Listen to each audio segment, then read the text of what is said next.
know what? I'm sitting there and I watch this guy get off this bus every day and get on this bus every day in a wheelchair. One day, I went over and asked him. I'm sitting up under this tree trying to stay cool, man. It's hot outside. I'm just suffering. Don't have much to eat.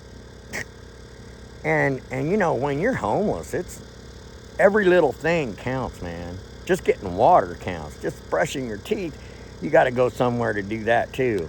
I mean, like this was back in the 90s. And I went over and asked him. I said,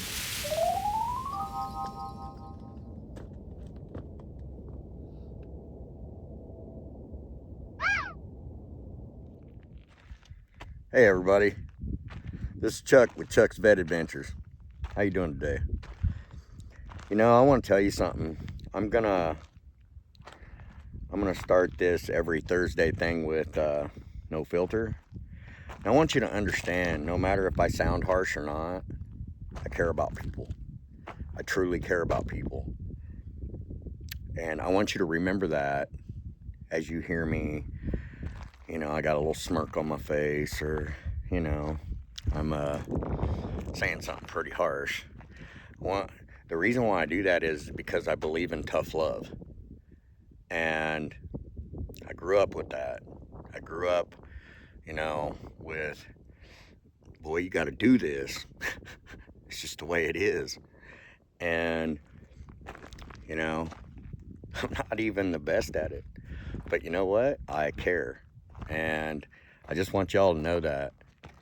You know, no filter is going to be about how to be men, how to travel and where to go, and what I've ran into, and things I did wrong myself. I just want you to know that in no filter, I might come off strong, but like I said, I believe in tough love, and I love y'all. And just know that. Just know that by me being harsh, it is love coming from me, not hate. It's love. So as you watch my no filters, I'm gonna post this one every time with it, I think, at least until I want to change it again. But this is gonna be my opening statement to you, and I want you to understand that the reason I'm doing this is maybe somewhere out there I can help somebody, and that's my point. There's gonna be other things I talk about too, relationships, or work, or business, or camping out there, and traveling out there, and the harsh things and the fun things. But I just want you to know that I'm going to have an opening statement, and this is it. And I just want you to know that I love you, I care about you, and I hope you get something from me with my tough love, my discipline that I give myself to do the things that I do and have done before. Okay? So don't take me wrong. Just know that it's tough love. Okay? It's not being hateful. Everybody wants to be nice. Yes, I love to be nice. But with tough love came discipline. Tough love came discipline. I had to give discipline to myself. When I went in the military, I gave discipline to myself because I was just that party kid, man. I was that guy that everybody wanted to be around, but I knew if I stayed at home, I was going to end up in jail. I was going to end up doing the wrong thing. And so I put myself in the military. Give me discipline. Did it take some things from me? Yes, but along the way, I fight every day with tough love for myself and discipline to try to better myself. And that's what I want to try to give to you. So just remember that, okay? I'm not trying to sound like an asshole. It's just tough love. And I'm trying to give you some knowledge, some lessons that lead to wisdom, even from my own wrongdoings. So I love you. Peace. and let's go to no filter. We'll see you guys. Just a little bit of lessons that lead to wisdom. Definitely if you're in your 40s and your 50s and you're investing in toys instead of tools, yeah, that's an exact opposite the way you should be thinking. If you are down and out and you're investing in toys instead of tools, you're definitely not making it in life. You're really sucking at it. And to become a man, you got to invest in tools before toys. Plain and simple. There's two things that you have and you need in life to survive this world and thrive in this world. One is communication, the other is transportation. And if you can't have either, you're stuck like a duck, relying on others. Why do I know that? Because in war, that's the first two things we take out. Communication and transportation. If they can't communicate, they can't use their transportation, know what the hell they're doing. You know, before phones, we had to have our vehicles because that's how we went out and applied for jobs. And that's just it. Now I have both. Shit, it should be more comfortable, right? Well, some don't think that way.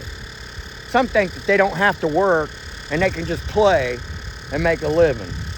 Well, sorry. Live in the real world. Transportation and communication is the two things that you need to get a job, have a home, have a life, be comfortable. But some don't want to do that. I want to tell you a little story. You know, when I was younger, I had to learn the hard way.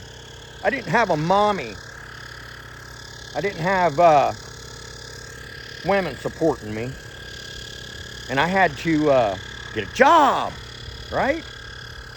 Well, without transportation, I had nothing, right? I ended up homeless one time. But you know what got me up? I watched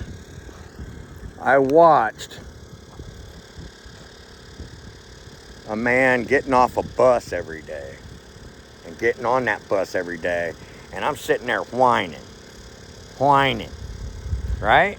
I'm like whining to myself in my 20s going, shit, it's hard out here. Oh, man. And that all came from playing. I fell on my face, but that was in my 20s. So, just to let you guys know, I'm holding my phone weird because of my neck. It really hurts. I still got to do things in life. I still got to take care of myself. I still got to do things for myself. But you know what? I'm sitting there and I watch this guy get off this bus every day and get on this bus every day in a wheelchair. One day, I went over and asked him. I'm sitting up under this tree trying to stay cool, man. It's hot outside. I'm just suffering. Don't have much to eat. And you know, when you're homeless, it's every little thing counts, man. Just getting water counts. Just brushing your teeth. You got to go somewhere to do that too. I mean, like, this was back in the 90s.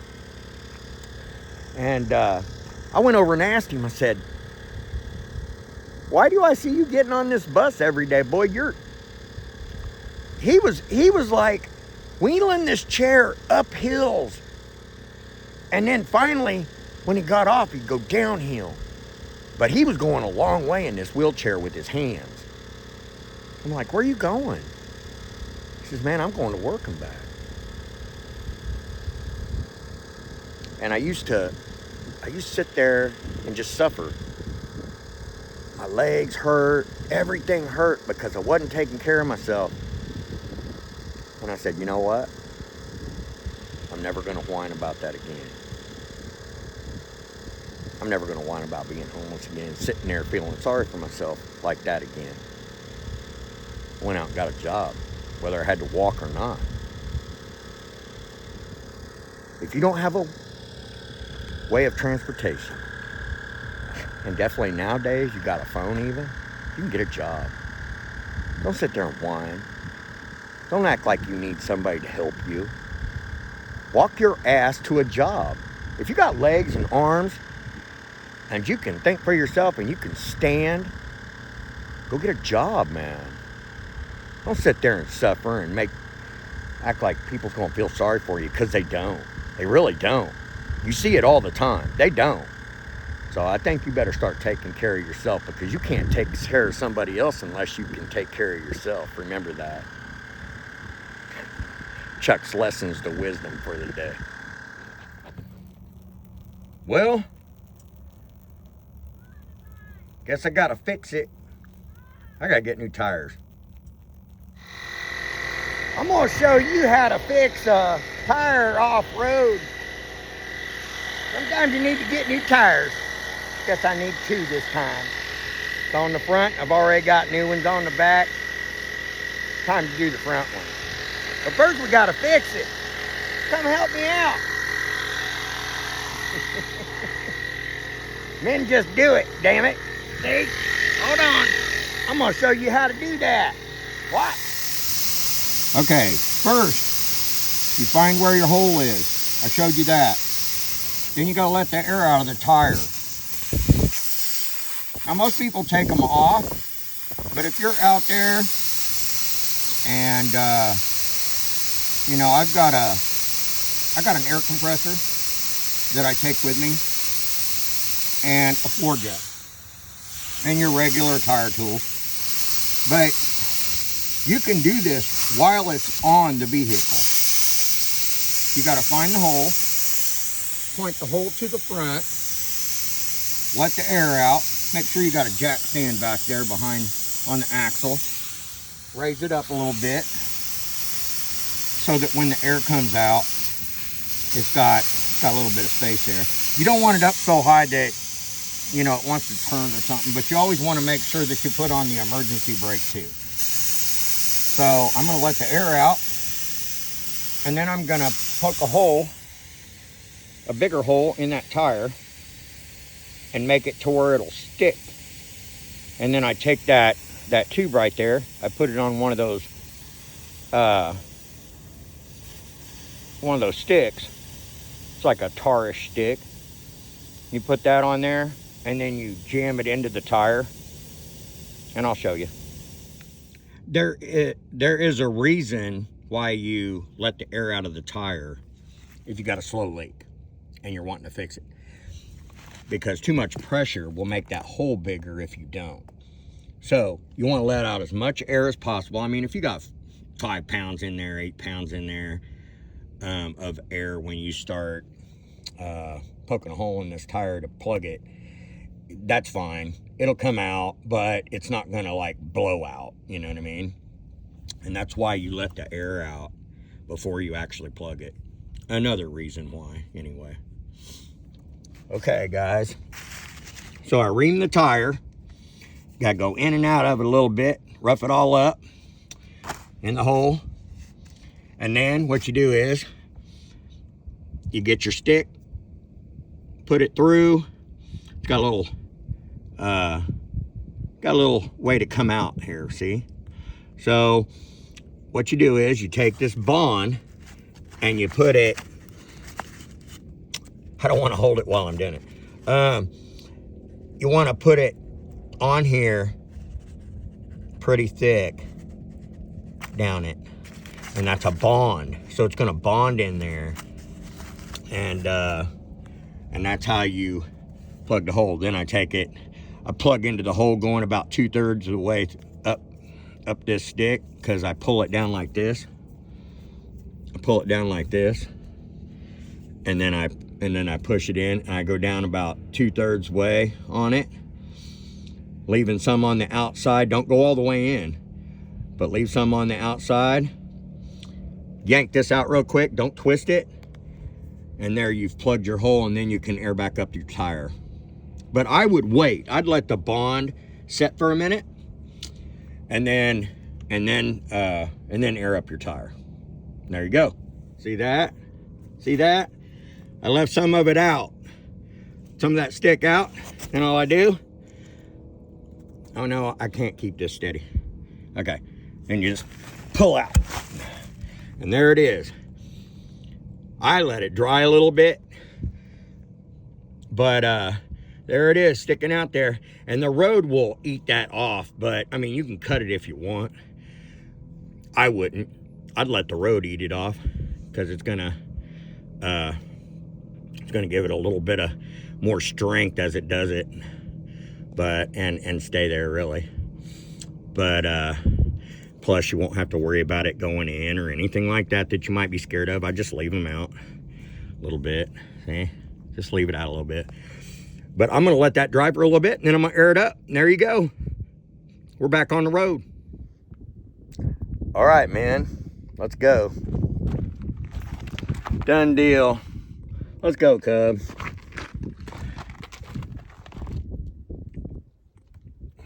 See, a man fixes his own shit, you know, or he sits in his own shit. Airborne.